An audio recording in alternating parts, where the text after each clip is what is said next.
توبہ یہ توبہ کرنی چاہیے. ایسے جنات جو ہے ان کے لیے جو ابو دجانہ کے لیے آپ نے خط لے کر دیا تھا، چلو روایت ضعیف ہے مگر علماء صاحب مانتے ہیں کہ وہ خط رکھنا چاہیے عورتوں کو اپنے پاس اور مردوں کو بھی رکھنا چاہیے، جس میں حضور نے لکھا کہ میں اگر تم نیک نہیں ہو تو تمہیں کہتا ہوں عاشق ہو تو ڈر جاؤ کہ اللہ دیکھ رہا ہے. وہ ایک صفحے کا خط ابو دجانہ والا ہر مرد اور اگلی مرتبہ میں انشاءاللہ دے دوں گا، فوٹو اسٹیٹ کرا کر لوگ رکھے، ورنہ جنات جو ہے ان کے بارے میں کوئی پتہ نہیں کہ یہ کیا ہنگامہ برپا کریں، اور جن سے محبت کر لیتے ہیں وہ تو جان ہی نہیں چھوڑتے پھر عامل بھی بے بس ہو جاتے ہیں. یہ عامل جب علاج کرتے ہیں تو بعض اوقات وہ بتا بھی دیتے ہیں کہ اس مرد پر جننی کا قبضہ ہے. جننی کا. ایسی بات ہے. کہاں سے کال کر رہے تھے بھائی؟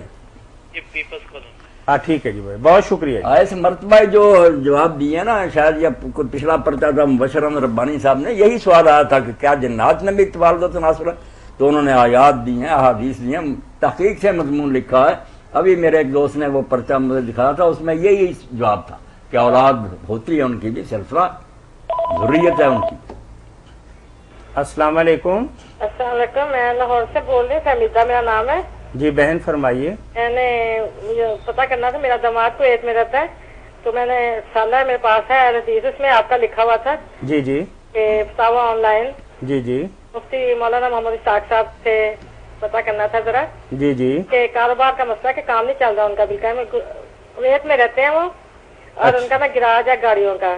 ہاں ہاں 5-6 مہینے ہو گئے، بہت برا حال ہے ان کا، بہت پریشان ہے. چلے میں سمجھ گیا، یعنی اللہ آپ تعالیٰ مولانا سے کوئی وظیفہ پوچھنا چاہ رہی ہیں کہ جو کاروبار کی بندش وغیرہ ہے یہ درست ہو جائے. ہاں جی جی، بس اس کے لیے آپ بھی بتا رہے پلیز. جی انشاءاللہ بتاتے ہیں جی مولانا. بتاتے ہیں سارے لوگ جو کاروباری پریشانیوں میں مبتلا ہیں، اللہ تعالیٰ پناہ دے. یہ فقر اور جو ہے نا ہاں جی پریشانی بہت بری بات ہے. جی جی صبح اور شام میری بہن نا نماز فجر کے بعد اور نماز مغرب کے بعد ہاں جی سب دوست یہ نوٹ کریں، یا لطیفو جی جی اول آخر درود شریف پڑھ کر نا 100 مرتبہ یا لطیفو پڑھیں، اور یا لطیفو پڑھنے کے بعد آخر میں یہ آیت کریمہ جو ہے نا، اللہ لطیف بعبادہ یرزق من یشاء وہو القوی العزیز، یہ آیت پڑھنی اور پھر درود شریف پڑھنا 100 مرتبہ یہ یا لطیفو، بعد میں اللہ لطیف بعبادہ یرزق من یشاء وہو القوی العزیز. یہ کتنی دفعہ پڑھنا؟ 1 مرتبہ اول آخر درود شریف پڑھنا. اچھا نہ چھوڑیں انشاءاللہ. اور آپ کو اللہ اگر توفیق دے تو میری بہن دن رات میں کسی وقت بھی وضو ہو یا نہ ہو 1100 مرتبہ اس بچے کو کیا آپ بھی یا مغنی یا مغنی یہ 11 تسبیحیں پڑھا کریں. اچھا جی ٹھیک. فضل فرمائے گا اللہ، بالکل اللہ کرم کرنے والا. اچھا جی مہربانی. جی جزاکم اللہ. اللہ حافظ. جی مولانا. تو امام ابو حنیفہ کہتے ہیں جیل میں کوڑے لگتے رہیں، خون بہتا رہے، یا نماز شروع کرے یا وہاں ہی مر جائے، بس چھٹی نہیں کسی نے دی کہ آرام سے. یعنی 2 امام اس کے بارے میں خاموش ہیں، 2 اور ایک امام 3 کو قتل کہتے ہیں نا، چاہے تینوں قتل کہتے ہیں. تینوں قتل سزا تو تینوں کہتے ہیں. ایک کہتے ہیں مرتد ہونے کی وجہ سے، ایک کہتے ہیں نہیں جرم ایسا. ابو حنیفہ رحمۃ اللہ علیہ حد سے مخالفت کی. نہیں مولانا اچھا سوال ابھی باقی ہے تھوڑا سا، کر لیں نا جو کر. نہیں پہلے تھوڑی سی وضاحت چاہیں کہ آپ نے فرمایا کہ امام احمد بن حنبل جو ہے وہ قتل کا حکم دیتے ہیں ردت کی بنا پر. اچھا باقی امام شافعی رحمۃ اللہ علیہ اور امام مالک بھی قتل ہی کا فتویٰ دیتے ہیں. وہ قتل کا ہی دیتے ہیں مگر حد ہے کہ حد ہے اس پر، جیسے زانی پر ہے یا کافر ہونے کی وجہ سے نہیں.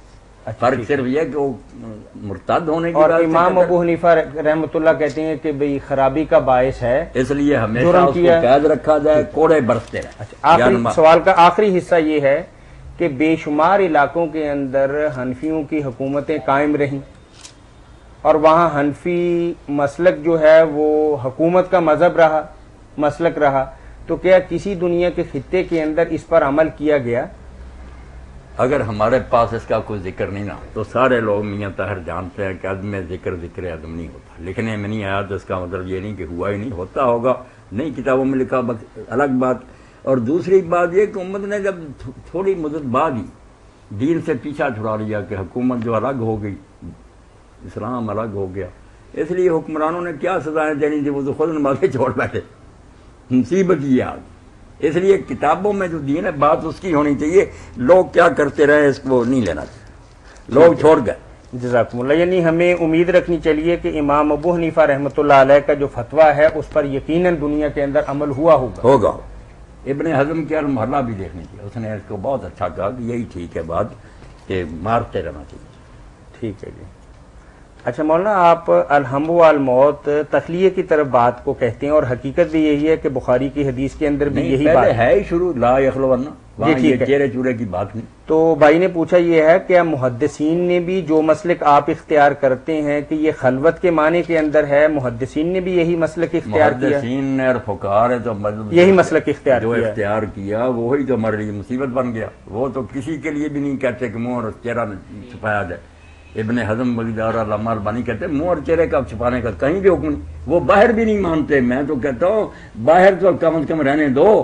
وہ تو کہتے ہیں باہر بھی کوئی نہیں، کہیں نہیں آیا. اگر کوئی اپنی طور پر کرتی ہے تو شاباش، اچھا ہے، مگر دین میں یہ حکم نہیں، کوئی واجب نہیں. اور یہ ہمارے شیخ جو ہیں زبیر علی زئی، وہ بھی بیچارے یہی لکھ رہے ہیں علامہ البانی کے حوالے سے. میں نہیں قائل اس کا. گھر سے باہر جاؤ یدنین علیہن من جلابیبہن، منہ چھپائیں. گھر کے اندر ہے کہ آئے شریف آدمی دیکھ لو آنے کے قابل ہے کہ نہیں. جو آئے گا پھر منہ اور ہاتھ یہاں تک ننگے رہیں، سادہ حالت میں، زیب و زینت نہیں. ٹھیک ہے. یہ سوال ہے، ایک تحریری پڑھ دوں مولانا؟ پڑھ دیں. جی.